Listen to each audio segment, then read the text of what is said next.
Saudara, kayu gelondongan berukuran besar ikut terbawa arus sungai saat terjadi banjir bandang di Sumatera Utara. Kementerian Kehutanan menyebut kayu-kayu itu berasal dari pohon yang sudah lapuk.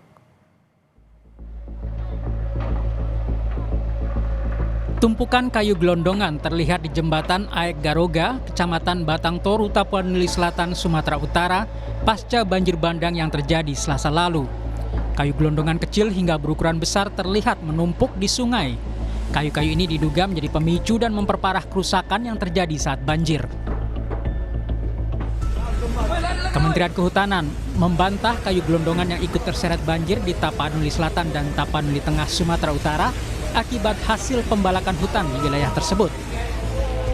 Direktur Jenderal Penegakan Hukum Kementerian Kehutanan Dwi Januanto Nugroho mengatakan kayu gelondongan itu berasal dari pohon-pohon tua dan lapuk yang tumbang terbawa banjir.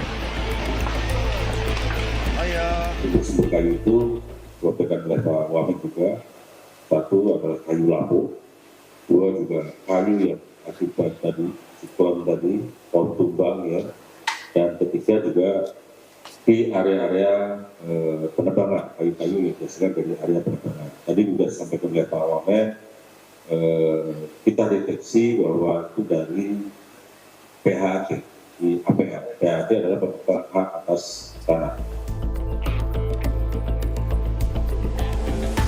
Menteri Kehutanan Raja Juli Antoni menyatakan pemerintah akan melakukan evaluasi tata kelola kehutanan menyusul maraknya bencana banjir dan tanah longsor di Aceh, Sumatera Utara, dan Sumatera Barat.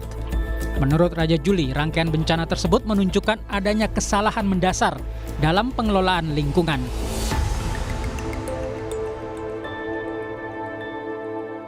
Tapi ada momentum yang baik ya untuk kita mengevaluasi, introspeksi bahwa ada yang salah nih dari pengelolaan hutan dan lingkungan hidup kita. Dan alhamdulillah kita senang sekali Pak Presiden Prabowo Subianto juga dalam pidatonya kemarin mengatakan bahwa penebangan hutan yang liar, ya, yang tidak terkontrol, ini adalah merupakan salah satu kontribusi terhadap bencana-bencana yang terjadi.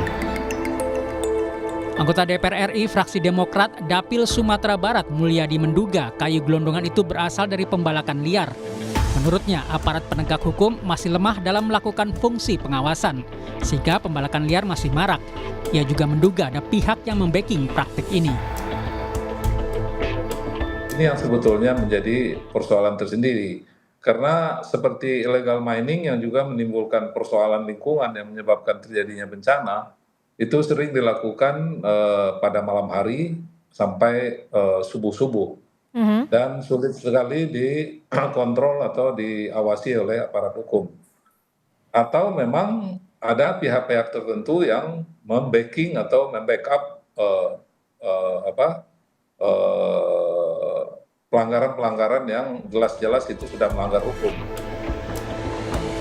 Direktur Eksekutif Nasional Walhi, Boy Jerry Evans Sembiring mengatakan kayu-kayu berukuran besar yang terbawa banjir bisa dipastikan berasal dari penebangan liar. Dia mendesak aparat untuk mencari perusahaan-perusahaan yang menampung kayu gelondongan tersebut.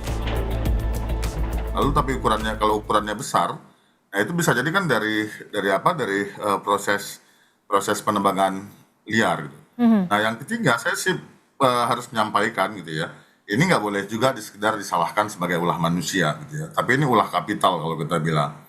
Nah kenapa karena kan kita bisa lihat ya, andai pun masyarakat melakukan aktivitas ilegal, tapi penampung kayunya, tapi siapa penerima manfaat paling besar dalam proses-proses aktivitas ilegal ini, kita tahu siapa jawabannya. Tentu si pengusaha atau perusahaan-perusahaan yang menampung dari kayu-kayu di hutan alam ini.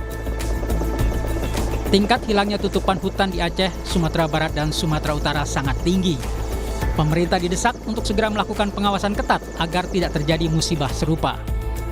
Tim Liputan Kompas TV.